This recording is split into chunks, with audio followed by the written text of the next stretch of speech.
welcome to yet another edition of Let's Go Farming. I'm Mutinta Nyanga, and today we are in Joma District at Popota College. We'll be looking at how to grow bananas and also learning more about the benefits found in eating them.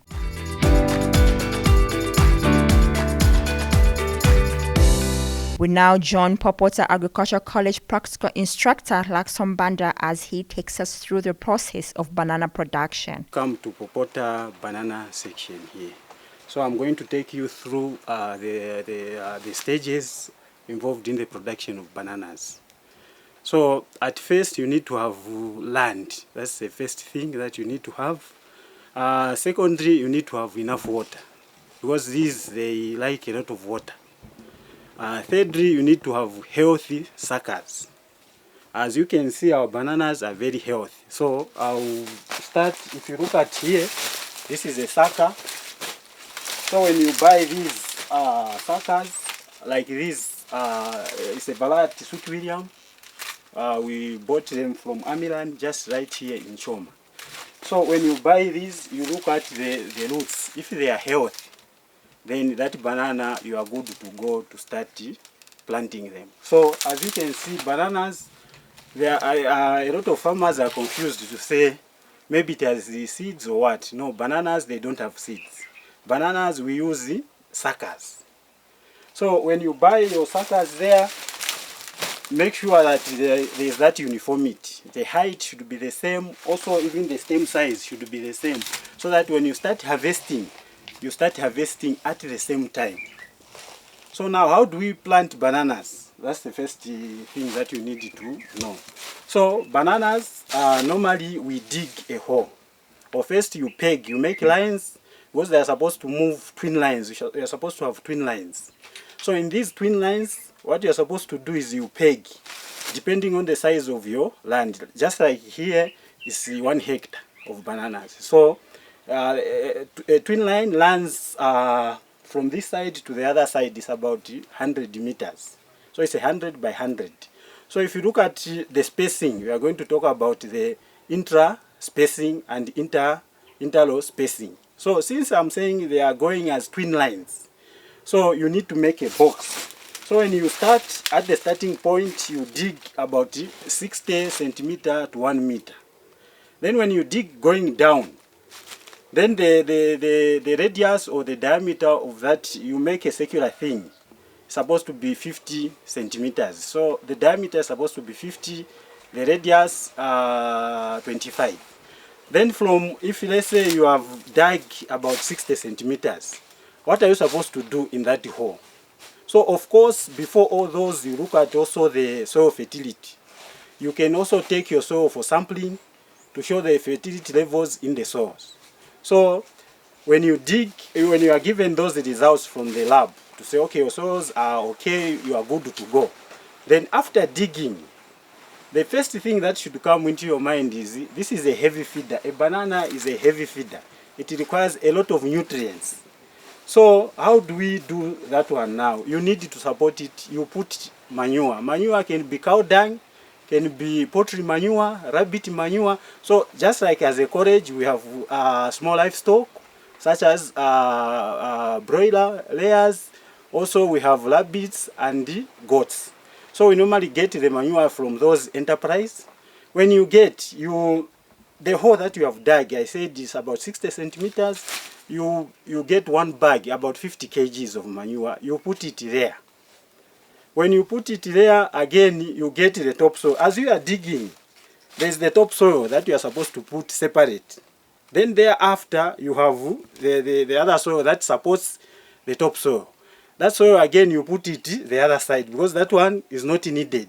The topsoil is the one that has a lot of nutrients. Remember, the bananas, the way the roots network system is it will be just on the surface of the ground, meaning it will be within the topsoils. So what do you do now? When you put manure there, you bring back the topsoil there. You put it there. Then when you put the topsoil back there, then you create a circle. Then you plant your banana there. So it's supposed to be planted within the topsoil. It shouldn't go beyond where you have applied manure. Remember, If you are using chicken manure, it has a lot of nitrogen, so it might burn your banana suckers. So it should be within the topsoil, so that as you start watering, the water will go to where the manure is. Then the decomposition process will start taking place. As it is taking place, the banana should be able to establish within the topsoil.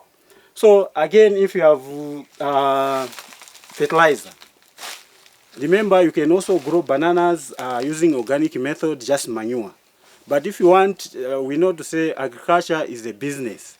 So you need to do all those so that you maximize on the production. So on the topsoil there, you apply about 100 grams of MAP fertilizer. Banana is a special fertilizer that we normally buy. It's different from other crops, like I talk about maize. Maize, you have compound D, you have top dressing, but for banana we have different types of fertilizers. But of course, I'm not saying you cannot apply those other fertilizer. If you don't have the required fertilizer, also you can use the fertilizer for maize, such as D compound. Because what we need is to establish that sucker so that it starts now getting the nutrients from the manure down there. So when you apply 100 grams there, then you start watering. This one is a heavy feeder. You need to water. You need to give it a lot of water so that there is that decomposition of manure. So in a day, you need to give it one sucker. You need to give it about 40 liters of water. So you can space yourself. Maybe in the morning you give it 20 liters.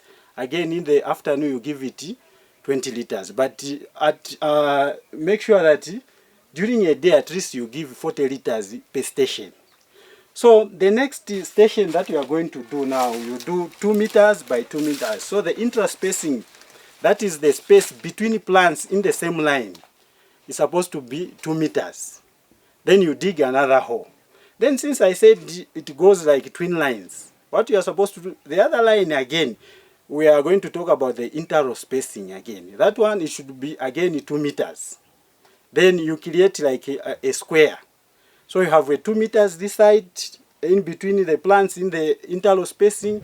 Again in the intra-row spacing you have another 2 meters.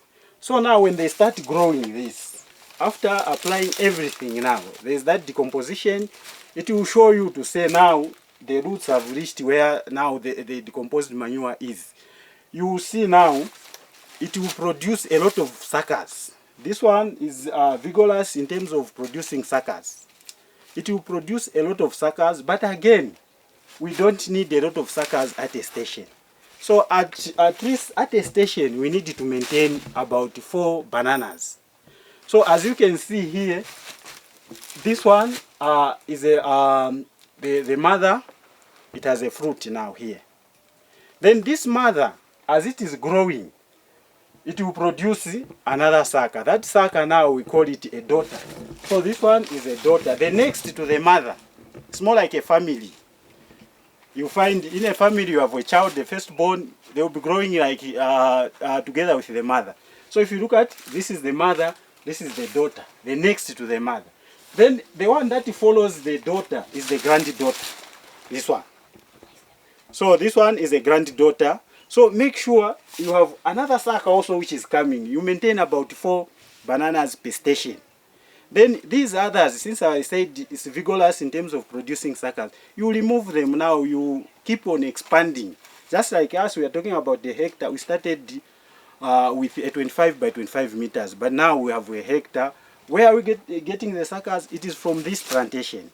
So you make sure that on each station you have just the maximum of 4 bananas. That is the mother, the daughter, the granddaughter, and the sucker, which is just emerging.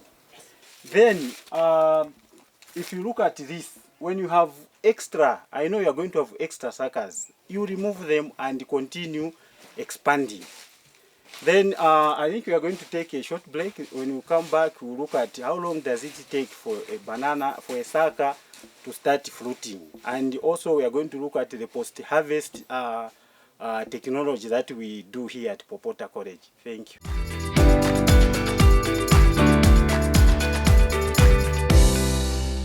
Welcome back. We'll continue looking at the production of banana here at Popota in Choma. So as you can see, this is the mother that has produced the banana bunch. So before I talk about other management practices, I think I'll take you through to look at the parts of the banana bunch here. These that you are seeing here, this is a hand. So if you look at this banana has 1, 2, 3, 4, 5, 6, 7, 8, 9, 10. It has 10 hands. So on each hands there are fingers. So the fingers are the fruits that we eat. So under good management, if you look at this banana, this is the bell. So this is the one that produces the hands here. So now, how do we know to say now my banana, my bell has finished producing the hands here? If you, as you can see, these bananas are falling on one side like this. It means our bell here is still producing the hands here. So you continue monitoring it until you reach a stage where these hands now, instead of pointing downwards, they will point upwards. Then from there, you are going to say now my bell has stopped producing the hands now. You cut the bell. When cutting, we use a special tool, a knife. That knife should be treated with iodine to avoid diseases. Because remember, we are in an orchard. You might not know where you are coming from. A station, you might have diseases. So you can transfer those diseases to another station. So once I cut my bell here, again, I need to treat my knife so that I don't transmit diseases to other stations of the banana. So when I cut, someone will ask, why cutting this one? We are cutting this one because the banana, the way it is, when it's producing like this, it will concentrate all the nutrients to the bell so that the bell is able to produce hands. And from the hands, then we'll have fingers. So we are cutting the bell so that now the nutrients now from the banana goes direct to the fingers, because at the end of the day we are interested in the fingers. So when you cut the bell, you cut it, you drop it. Then now you look at from the fingers, you have the flowers, this one. And you know you have a shape. A banana is in a square shape. It will have 4 corners in a square form. So this one now you start monitoring. They'll start growing the fingers until when they reach a stage where all these 4 corners disappear. And you see even the flowering part of the fingers also, they'll start drying. Then from there you'll be able to tell, to say, now my banana is ready for harvest. So if it's ready for harvest now, you cut. So I'll demonstrate how the cutting of the banana is done here.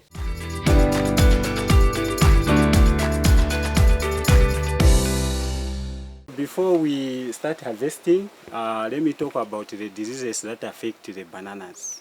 So I will show you the sucker, the healthy sucker here. If you look at this sucker, you look at the roots. If it has nodules, just know to say this banana has diseases.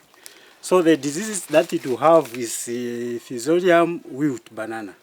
So even if you plant with those diseases, it means this banana at a later stage it will start wilting. So it means as a farmer you have lost out. So it's very, very important to plant a healthy banana because this is investment. So now this one looks healthy, then you are good to go to plant. So if you look at this one is manure. 5 kgs of manure we talked about. So this one is poultry manure. So again on this one, it's not enough just like poultry manure. You can get anti soil from an active anti. An active anti is an anti with termites. So you get about 50 kgs against 25 kg, you mix. Then when you mix now, this one you can put in the hole like the way I'm doing it here.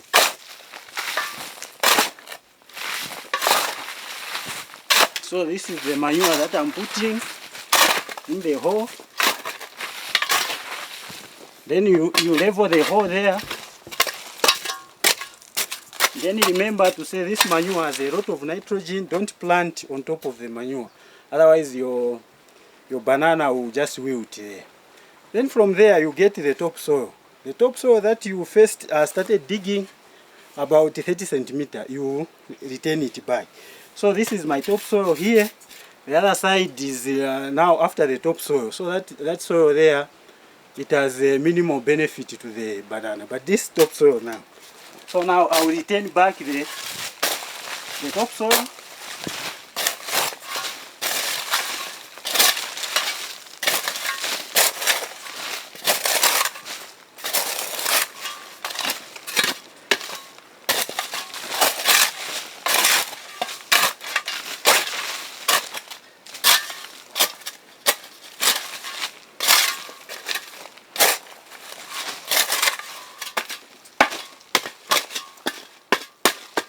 So you leave about 10 centimeters for the hole, so that when you are watering, you are harvesting now the what? The water. So after putting the topsoil, you dig a bit there. On the topsoil, don't go beyond the manure.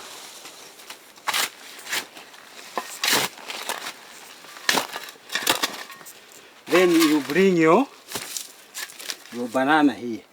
Then again, you make sure you put the topsoil so that the banana is firm.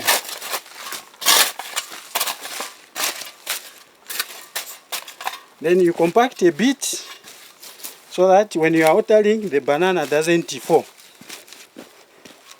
Then from there now I'm good to go to apply some water or irrigate. So I'll get this one. Remember we talked about 40 liters a day. This is 20 liters. So I will irrigate. You make sure all the water goes into the station of the banana. So again, as you look at the first day, you can even put 40 liters first. Again in the afternoon you put 40 liters. Then thereafter, it's now 20 in the morning, then again another 20 in the afternoon, until when the banana establishes. When it has developed a lot of suckers, you now increase on the quantity of water. If you look at this sucker, I've planted it today. So for you to have your first fruit, it will take a period of 6 to 12 months. So at the 6th month, it will produce a bell. You'll see something like that one, the red thing there. Then thereafter, that bell will start producing the hands and the fingers. But for you to harvest, to say now I can harvest, is now 12 months from the day you planted. So it will take six months for you to see the bell. Then that bell to produce the hands, and up to the time when the banana is ready, it's another 3 months. So altogether it will be 12 months. So that period, depending on the variety. But for this one, Sweet William, it takes between 9 to 12, then you are able to harvest your banana and then you can sell. Of course, you need to do other management practices like desuckering. When you have a lot of suckers, you remove them, you plant so that you have a healthy banana bunch. And also the diseased leaves, make sure you remove them and apply a fungicide so that your bananas are healthy throughout the growing period. So from now we'll take a short break, then afterwards we'll look at the processes involved in the harvesting of bananas. Thank you.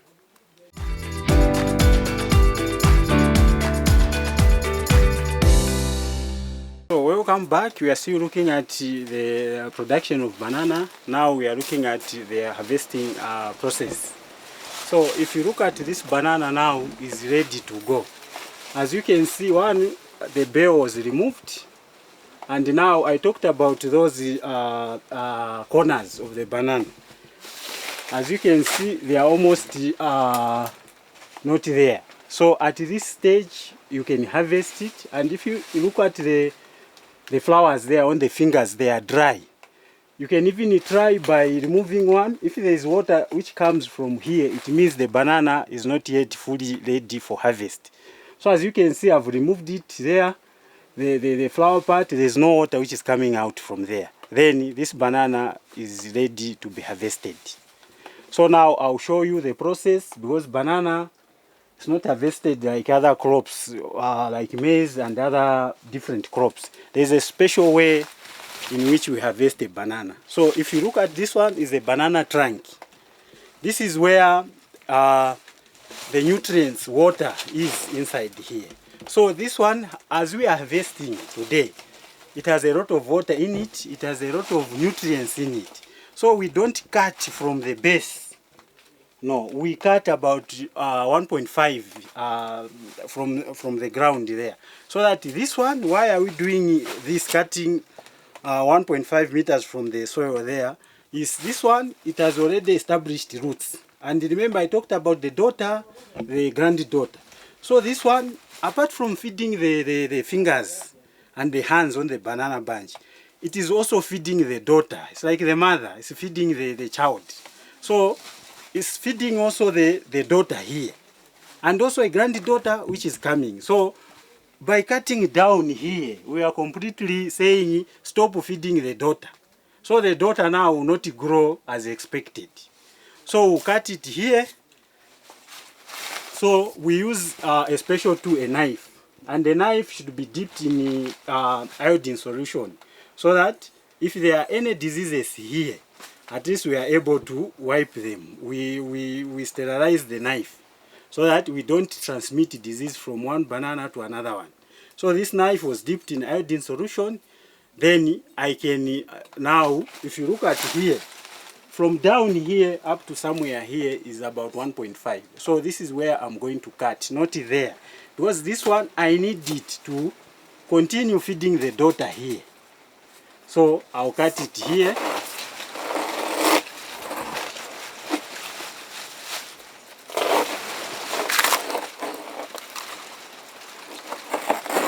So as you can see, I'm directing it so that it goes